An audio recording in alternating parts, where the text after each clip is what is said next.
Hello, I'm Ryan Golemme reporting for news, and you're listening to WHRB Cambridge 95.3 FM.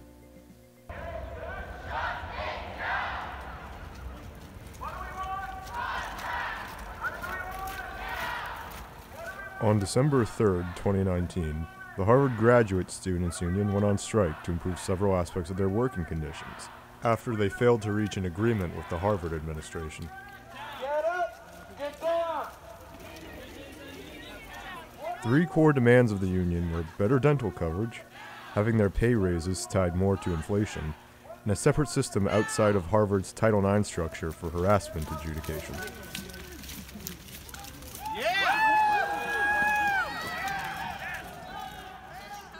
Many graduate students, including a large amount of teaching assistants, joined the strike at the start of finals period, and it would continue indefinitely until Harvard signaled it was more willing to accept their demands. Shut it down! Shut it down! The strike continued throughout the finals and after the semester ended, but was called off on December 31st. The university reached a tentative agreement on 6 points with the union, but core issues behind the strike remain unresolved. With the spring semester underway, graduate students have returned to working, and negotiations have begun again between the union and the university.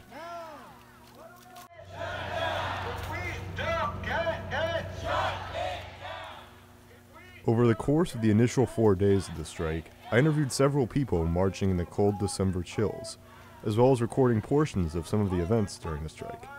I wanted to hear people's individual reasons for striking as they were marching on the ground. So as negotiations continue renewed into this semester, it's worth looking back at what it was like for the people striking in those tumultuous 4 weeks.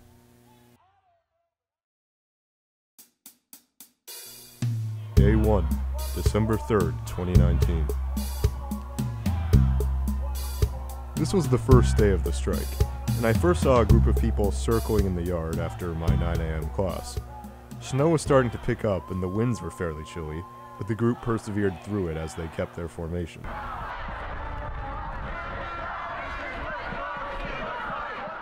I decided to record some initial shots with my phone camera, and soon afterwards I got the idea to start filming it with cameras from the Lamont Library, which had better visual and audio capabilities. By the time I returned, the strike had grown considerably, with a large chain of well over 100 people flowing around almost the entire yard. Leaders led chants with megaphones, some protesters banged salt drums, and at least one guy had a trombone.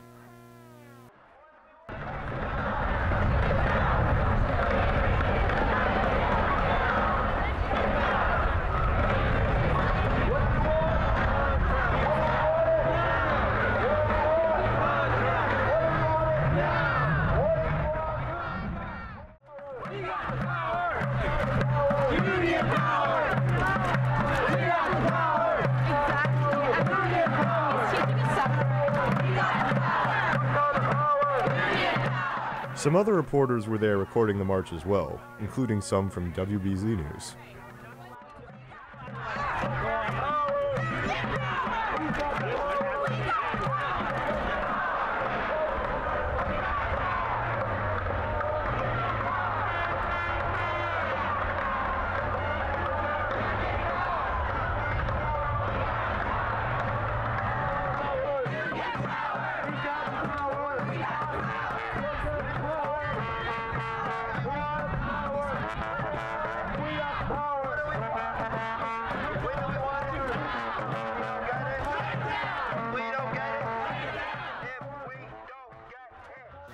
After the group had marched for some time, everyone conveyed near the John Harvard statue to hear speeches from some of the organizers. Against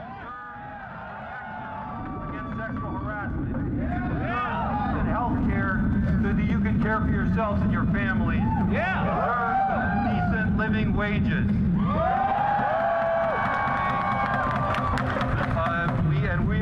We're with you. We're on your side. People standing up all over the place.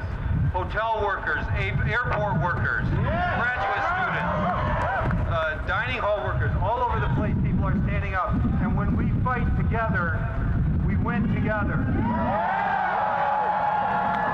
Thanks for what you're doing. This is making a big difference. Thank you so much, and thank you for making a difference with us, and thank you for showing us that strikes at Harvard do work. We will also win this because we have incredible support from our faculty members.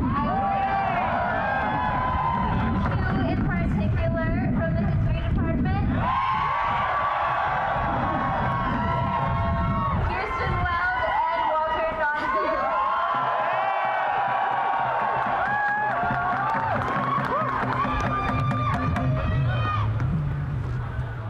Good morning, you all! This is a beautiful sight, and it makes me remember almost 15 years ago now, somehow, when I was a first-year graduate student at Yale, and like you, I too went out on strike. And I went out on strike with my brothers and sisters at Yale and my brothers and sisters at Columbia in a coordinated labor action for two reasons, which I'll return to in a second. One, to win a contract. And two, so that we could be seen and heard.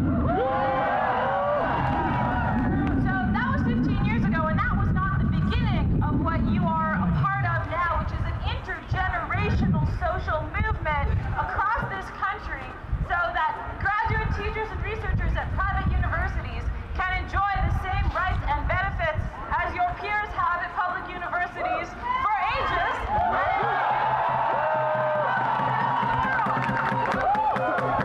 So welcome. The contract, I think, goes without saying, but I wanted to speak for a second about what it means to be seen and heard, not just for your centrality to the research and teaching mission of the university, which obviously, but also to the struggle to be seen and heard as full people. As researchers, not just as graders of papers and runners of sections and labs, but as parents, as renters in a brutal housing market, one of the worst in the world, as folks managing long-term chronic health conditions, mental health problems, as immigrants, and as full human beings. And you will not allow the university to simply instrumentalize you and ignore you. Because what y'all are doing here today cannot be ignored. And a lot of faculty on this campus are incredibly proud of you, and we support you in what you're doing. I want to talk to you for a second about W.E.B. Du Bois, who Harvard claims is one of his own. In 1895, in his doctorate dissertation, he argued that there were certain moments in history that were propitious for change. And he argued that if institutions do not rise to that moment, if institutions take refuge in legalism away from justice, if institutions outsource their conscience to the General Counsel's office, they will reap the whirlwind. There will be a reckoning. If you're housing students in luxury apartments while you refuse to say the word sanctuary, there will be a reckoning.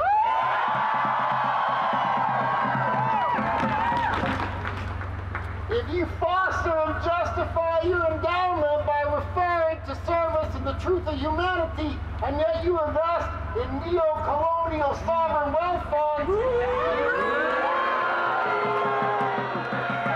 and prisons, there will be a reckoning. If you protect and promote serial harassers while claiming to stand for civil discourse, there will be a reckoning. You pass aside talented, committed, internationally respected minority faculty while claiming to stand for diversity and inclusion. There will be a reckoning.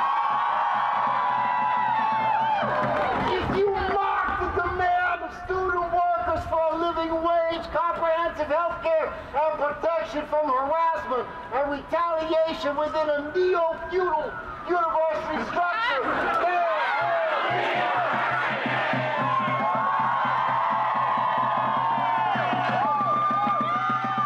If you cry poor while sitting on a $40 billion endowment,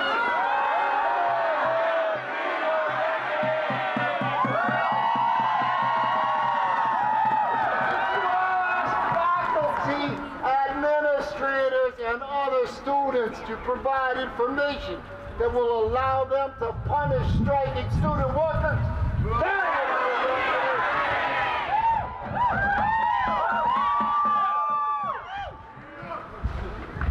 If you determine that the admission of one formerly incarcerated woman would threaten the excellence, the academic excellence of the university, and turn around and seek replacement labor from any available hired mind in the Boston area, there would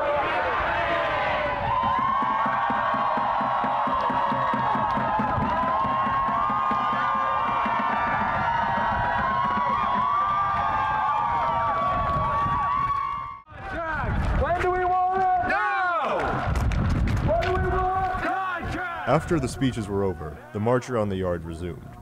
The protest continued throughout the day, lapsing around 5:30 p.m. The first day of the strike kicked off with a bang, and while I did not interview anyone that day, I still managed to capture the peak of the protest's kickoff.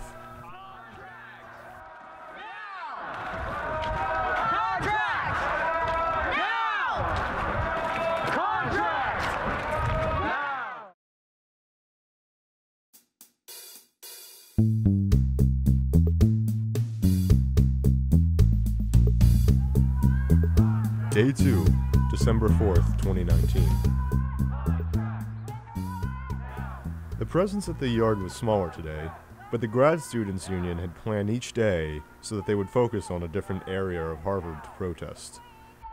No peace, no contract, no peace, no health care, no peace, no wages, no peace, no safety. Today, the largest concentrated protest was at the Harvard Medical School, though the yard group was still somewhat sizable with around 50 people. Today I decided to start interviewing people from the strike.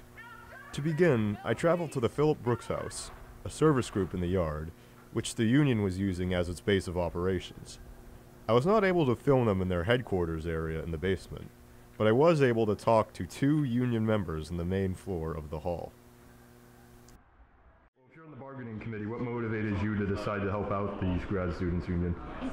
I started organizing when I arrived on campus as a graduate student. I had done some work on campus as an undergrad. I went to Harvard as an undergrad on preventing sexual violence on campus, and I believe that winning a neutral procedure for sexual harassment and discrimination of all sorts, including racial discrimination, is a very important part of our contract. So I started organizing to win a fair grievance procedure, and we're out here striking to do that. Do you know, have any of your friends or like anyone else you know has been like personally affected by the, or is there anyone else who you know who has like a personal experience that caused them to strike, like something like struggling to pay with the graduate student salary or not being able to achieve dental care? We're, especially now that we're on the picket line, we're getting emails and testimonials from alumni, from current students saying how they had to take out loans to pay for healthcare costs, how when they were at Harvard, because they couldn't seek healthcare, somebody reported that they have partial blindness in one eye because they couldn't afford the medical procedure they needed. People have spoken to us about being harassed and discriminated against and needing to leave academia. So these are all very important issues that are being unaddressed at the bargaining table right now. We haven't bargained with the university since the strike began, and we're not bargaining because the administration is not coming to the table. So we're calling on them to agree to a fair contract and end the strike before more and more students' education gets hurt and research gets slowed down even more. Are you prepared to continue the strike into the next semester if things aren't brought to the negotiating table again? This is an indefinite strike. We're here to win a fair contract. All right, thank you.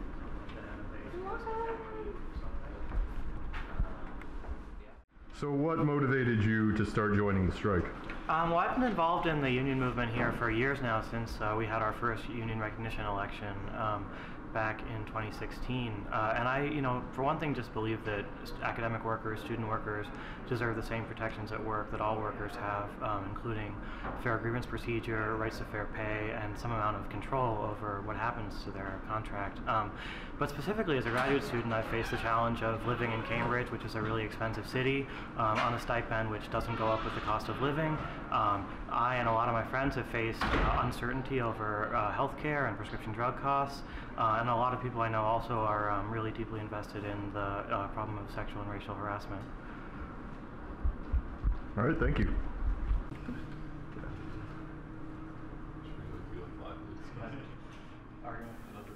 After that, I returned to the yard to interview the people marching there.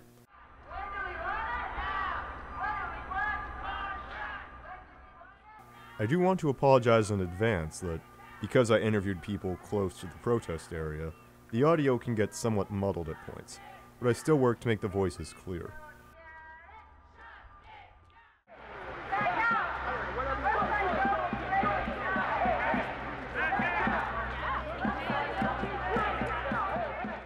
I interviewed a mix of people striking and some students in the area as well.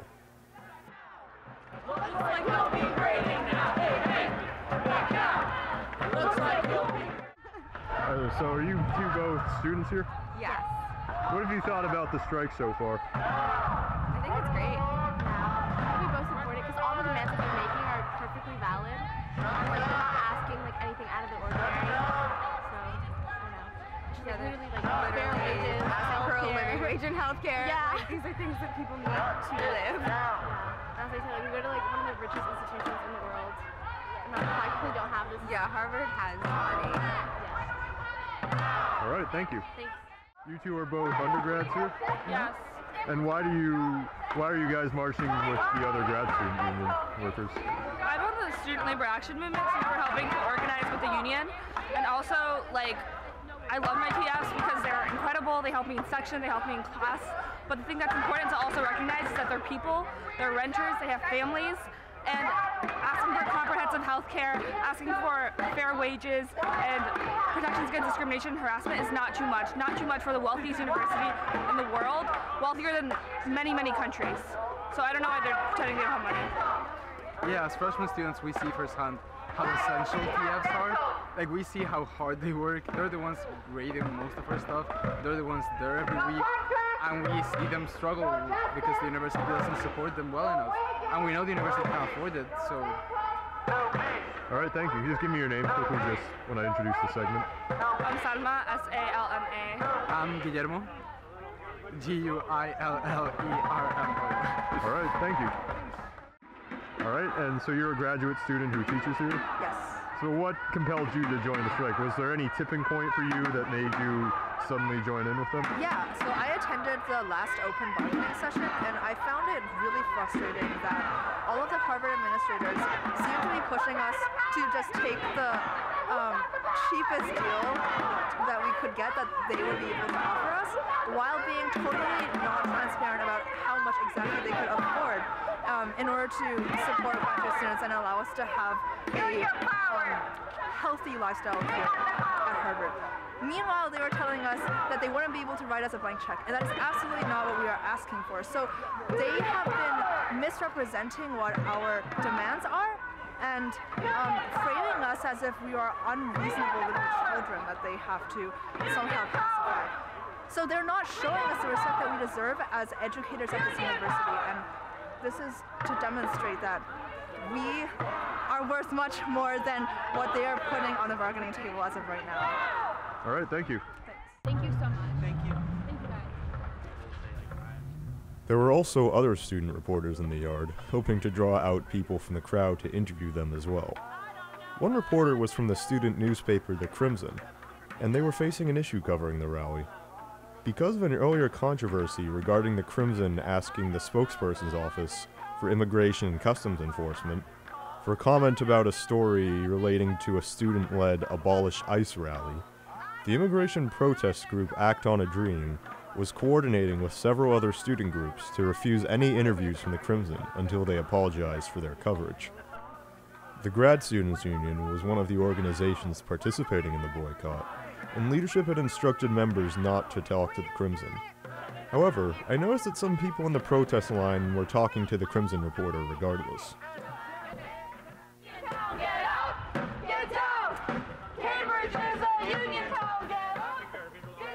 The group eventually started moving in a wider march, circling around Boylston Hall, Widener Library, Seaver Hall, and eventually making their way through to the Science Center Plaza. Each day of the strike, the group would stop at the John Harvard statue around 11:30 to listen to teach-in sessions, where speakers and members of other campus protest groups would give talks related to a certain theme each day. I was unable to attend the one for today. I interviewed a few more people during the longer march.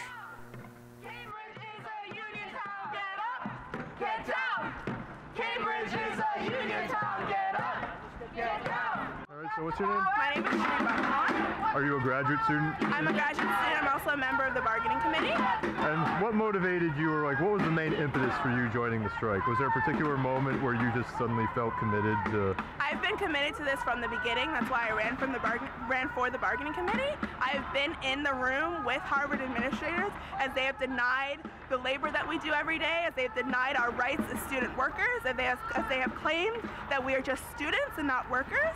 And it has pissed me off from the beginning, and that is why I'm here today. All right, and just knowing about how this works. So does the UAW provide like material support while you guys are like on strike? Yes, yes. So is it like while Harvard withholds wages, do they provide like payments and things like that? Yes, because we are affiliated with the UAW, we have the privilege of having a strike assistance fund. As we are out here, we know that our union, our international union backs us, and we know that if Harvard withholds our labor, that we will still be able to survive. Are other people from the UAW coming down to support this, or is it still mainly a Harvard-led? Oh, it's definitely Harvard-led. We just have international workers from the UAW supporting us, but it's definitely led by graduate students. And how long are you prepared to go on strike for? We are prepared to go on strike indefinitely. Go ahead. I already gave a talk to the Crimson, so you get to... Wait, this is for WHRB News? Yeah. You guys have a visual? Well, no, I'm just using the mic for this, but they were out of the recorders at Lamont. Oh, okay. Okay, well, Zach and I will do this interview together. Sure, sounds good. All right. All right, so what are your names? I'm Lily. Zach. And you said you were a former member of WHRB.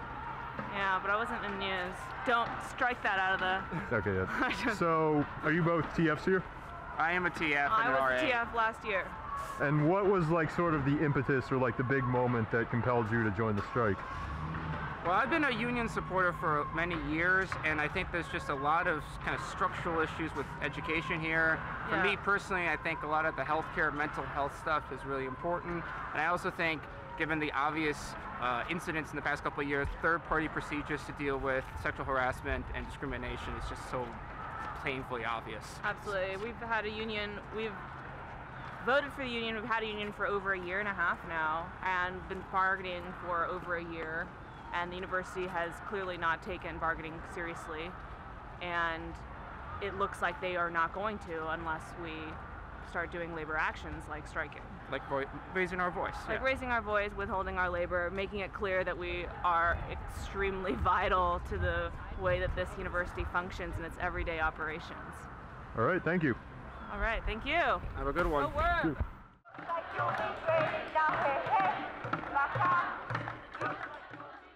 The march continued throughout the day, again lasting until 5:30 p.m.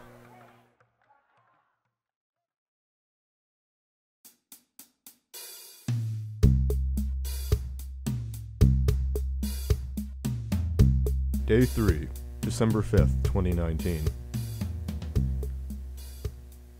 Today I didn't go out for interviews in the main yard area, but I traveled to the gates near Harvard Hall early in the morning, where a group of union members were circling around the entrance. They declined to be interviewed on camera, but they said they were committed to sticking in the picket line throughout the morning. Their goal was to delay any vehicles from entering the yard area on time. Union members had formed similar picket lines at key university points, such as the shipping entrance near the government department buildings, and other regions where the Harvard mail trucks would go through. Although from my observations, university vehicles were able to enter the yard through other access points.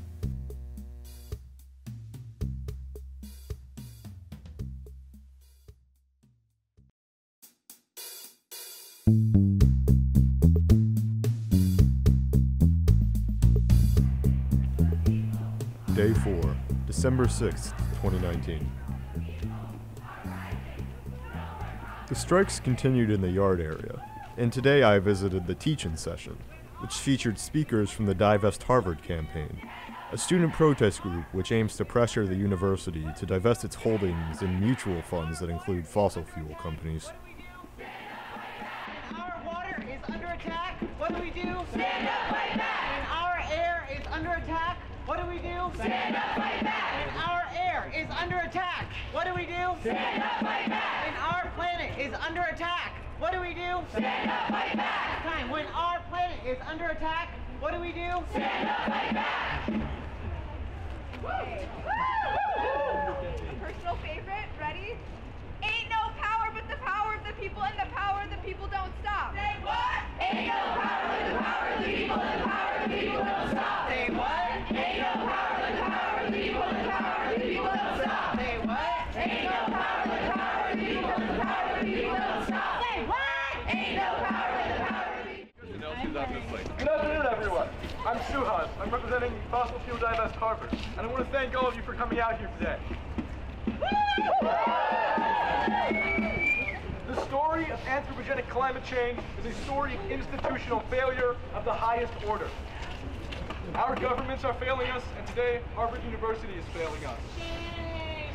But for investing in the industry driving the climate crisis and for failing to give its graduate students a fair contract, the actions of this institution do not reflect its proclaimed principles. Instead, they are actions born of hypocrisy. We, as students, faculty, staff, and alumni, are here today to amplify our call that Harvard disclose, divest, and reinvest its fossil fuel holdings by Earth Day 2020. To remain invested in corporations whose model of business is predicated on the exploitation and extraction of our Earth's resources is a tacit endorsement of the practices destroying our environment and human life. We're also here today to stand in solidarity with the Harvard Graduate Students' Union as they strike for fair pay, medical coverage, and protection from discrimination and sexual harassment. We believe that Harvard must commit itself to justice, and justice for workers and climate justice are fundamentally inseparable. We need every one of you to join us in the fight to pressure Harvard to change its exploitative practices. As members of the Harvard community, your voices are the backbone of this movement. You can get involved by following @DivestHarvard on Facebook, Twitter, and Instagram. For alumni, we're asking you to sign our divestment pledge, our divestment petition, and no donation until divestment pledge at www.nobodywins2019.com. For our faculty, we're asking you to sign the faculty divestment petition and to not allow a single faculty meeting to go by without the topic of divestment being brought up. And for our students, we're asking you to stand up and speak out with us. We invite you to come to our open planning meeting tomorrow at 5 p.m. at the Adams House Upper Common Room. Ladies and gentlemen, thank you very much. The session also featured a speech by someone from the prison divestment campaign. Organizer with the Harvard Prison Divestment Campaign. HPDC is an abolitionist and reparative justice initiative seeking to get Harvard to divest its holdings from any and all companies that profit from the caging of human beings and reinvest said holdings in communities that have been directly impacted by policing and over-surveillance. I'm here today today because HGSU stands with the Harvard Graduate Students Union in your fight for a fair contract and for justice and respect for all workers and all people. We also stand with Fossil Fuel Divest Harvard in your efforts to divest from the toxicity that is the fossil fuel industry. I want to begin here by talking about abolition. At HPDC, we do believe that prisons are obsolete. We do believe in a world without prisons. But mostly, our thinking about abolition is framed in terms of presence rather than absence. We understand abolition not only as the undoing of systems of slavery that reproduce violence, but also the building of community care and healing justice. Not just closing prisons, but opening up to each other. Not just disinvesting from jails, but also investing in jobs and health care and housing and education and child care. We believe in the building of something that palpably uplifts the humanity in each and every one of us, and electing the transformative over the punitive. The speech took several stark turns at some points. We cannot inhabit a world that is truly liberated when people are living behind bars in bondage. Likewise, we cannot inhabit a world that is truly liberated when systems of racial and carceral capitalism are facilitating the exploitation of workers and eating away at the environment and the land. Prisons mean social, civic, and physical death, and so does the climate emergency. I want to remind everyone that we are here on stolen land, and that because the forces of settler colonialism and Western capitalism stole this land through genocide and erasure of indigenous culture, there were no prisons on this land before that happened. Before the forces of settler colonialism and Western capitalism stole my people from Africa, there was no slavery on this land, and there was no loophole in the 13th Amendment allowing for the perpetuation of slavery today in our prison industrial complex. Before the forces of Western capitalism and settler colonialism. What do we want? Contracts! Okay, also that. Now let's do climate justice. What do we want? Climate justice! When do we want it? Now! What do we want? Climate justice! When do we want it? Now! What do we want? Climate justice! When do we want it? Now! The teach-in also featured a brief musical interlude where everyone sang along to a climate change protest song. Now Chloe's going to lead us in a song that was originally written by Steve Cohen. They're a New York City artist collective, and they write songs about climate justice. Okay, we're going to do this call and response. So, yeah, okay. We're going to strike because the waters are rising. We're going to strike because our people are dying. We're going to strike because our people are dying. We're going to strike for life and everything we love. We're going to strike for life and everything we love. We're going to strike for you. Will you strike for us? We're going to strike for you. Will you strike for us? We're going to strike because the waters are rising. We're going to strike because the waters are rising. We're going to strike because our people are dying. We're going to strike because our people are dying. We're going to strike for life and everything we love. We're going to strike for life and everything we love. We're going to strike for you. Will you strike for us? We're going to strike for you. Will you strike for us? We're going to strike for you. Will you strike for us? We're going to strike for you. Will you strike for us? Woo! Well, it looks like we got some bonus music air today. Anyways, I returned to interviewing several people from the march after the teach-in session finished. So you were a graduate student teacher here? I am.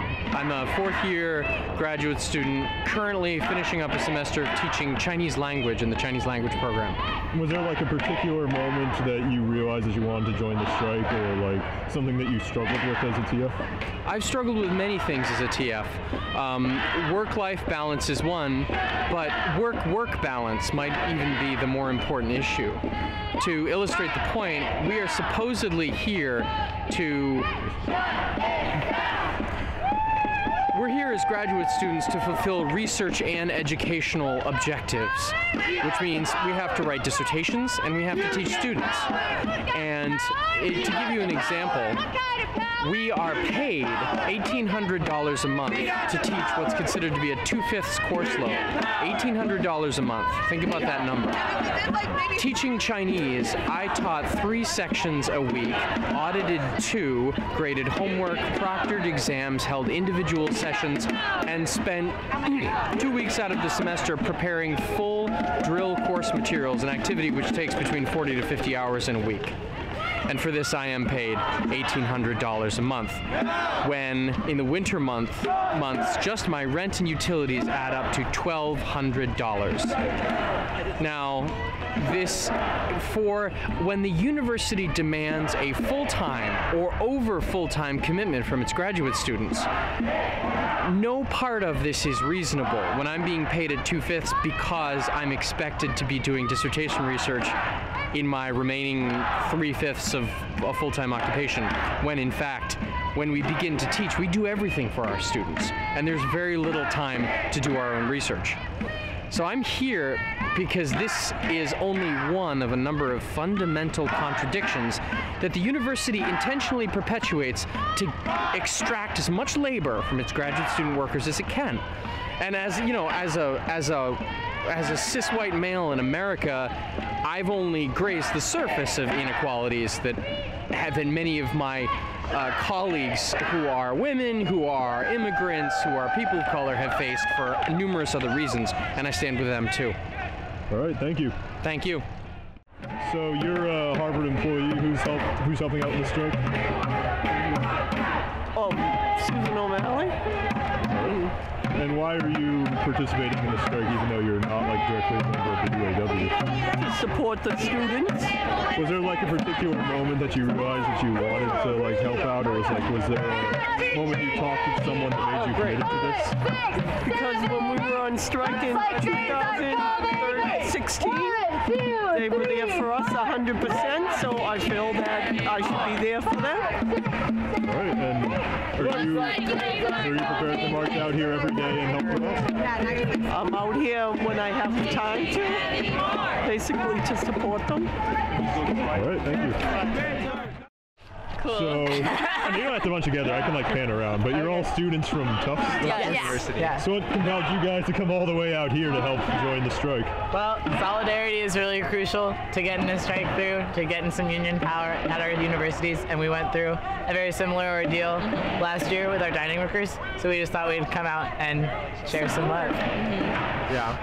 We're also all part of Tufts Labor Coalition, which is like a group of students that help fight for labor power across Boston. So this is part of that. Yeah. Have you guys like talked with people from like Harvard or talked about like coordinating with people across universities for this, or have you just kind of come on your own? We're just friends with some of the people who are like working for the union, so we're just going to support them. Yeah, one of my TAs in one of my classes is actually on strike right now, so I like found out through her and joined her. And we had, when the dining workers were not on strike, but similar thing last year, other schools' labor coalitions came to our actions, so same thing. All right, thank you. Yeah. I am a janitor in Widener Library, and I feel comfortable to come here to help my brothers and sisters to gain better benefits, better everything, better health care, you know. And it's a dream to be here. Yeah. Have the Widener janitors like gone on strike before or had like any labor relations with Harvard? Of course, we have almost. I was participating 2 or 3 contracts before, and we gain some benefits, but we deserve more, you know. This is I am here to help them. Yeah, absolutely. Right. Is there anything you'd like to say to the people on the radio broadcast right now? I'd like to invite everybody to come to join us in the campus, you know, because we are here to fight to gain better benefits, better everything, you know. We deserve that, and I like to invite everybody to come here. I think just tell me your name just briefly. Itamar. So you are a graduate law student? Yeah, in my 3rd year. And do you have any sort of, I guess, was there a particular moment or a particular struggle you faced that made you want to join the strike? It was a lot of things. You know, the fact that the law school in particular, students there hadn't had a raise in over a decade until Massachusetts had a minimum wage law, and Harvard couldn't do that anymore. But more specific to me, I've just had situations where the professor I was working for or the faculty member I was working for had expectations and expressed expectations that conflicted with my academics, no matter how important I said my academics were to me. So the fact that there's just no bargaining power, that you're completely at the mercy of somebody else when you're also a student, and a low-income student like me needs a job during the semester to just get by. It's really tough. Adds a lot of mental stress that you really don't want to be dealing with when you're trying to make a difference in the world, like a lot of people are here. All right, thank you. Thank you. Masumi. And are you a graduate student? Or? I am a 2nd-year PhD student in the education program here at Harvard University. And was there sort of a particular moment or a particular struggle you faced as a TF that made you compelled to join the strike? So actually, I have very positive relationships with my faculty advisor, my faculty employers. As a TF, as research assistant, I have multiple research assistant jobs here at Harvard. However, I understand that our union and the contract that we're fighting for is not just about impacting my own personal life, but it's about the solidarity that I want to have as a collective with all graduate students here on this campus. So this union is improving working and living conditions for graduate and undergraduate workers across the campus, especially those that are the most marginalized. And with the $40 billion endowment, Harvard is more than capable to support our students better, to make sure that we can live financially stable lives, that we have better health care, better mental coverage, dental care, and that we are able to have a fair and due just process for sexual harassment and discrimination cases. So, yeah. Even though you've had like a better relationship with like your TF and stuff, or with the teachers and stuff, you still feel like you want to strike? Yes, because one, the relationships that I have now doesn't guarantee the relationships that I'll have with my employers in the future. So this contract is about setting a precedent and a foundation of how graduate and undergraduate students, workers should be treated, no matter what position they have, as a TA, as a TF, or as a research assistant on projects. I know of numerous stories of students who don't have positive relationships with their employers. And it's not just about the relationship itself, it's about the working conditions, it's about needing parental leave, it's about accommodating their schedules as students and as people outside of being students here at Harvard. So again, this work is about solidarity and it's about the collective, it's about all of us. And this contract is going to impact not just the folks who are working, but the projects that we produce, the scholarship that we produce, and also the teaching and the learning environments that we produce for our students here at Harvard. All right, thank you. Okay. Teaching anymore. 5, 6, 7, 8. Looks like grades are coming late. 1, 2, 3, 4. At one point, I talked with another Crimson reporter at the scene. who told me that the paper was having someone out there every day to cover the marches and interview people. However, the reporter told me that union leadership had made the members more aware of their joint boycott with Act on a Dream, so they were getting less interviews each day. And that wraps up my coverage of the first 4 days of the strike. This was during finals period, so I had to get back to studying and preparing. The marches continued throughout the next few weeks, but on December 31st, the union had reached a tentative agreement with the university and agreed to call the strike off. Currently, the graduate students are back teaching this semester, and the union is once again bargaining with the administration. The talks seem to be progressing very slowly once again, and there may be another strike if things stall out. During those 4 days, I wanted to capture the perspectives of various people marching through the snow-covered yard, and at least understand their own personal reasons for joining the strike. As these negotiations continue into the school year, I thought it was important to hear from some of the individuals involved in making those strikes happen. That's all for now, and I'll continue to cover this issue if another major event or strike occurs. This was Ryan Golemme reporting from the news department, and you're listening to WHRB Cambridge 95.3 FM. Thank you.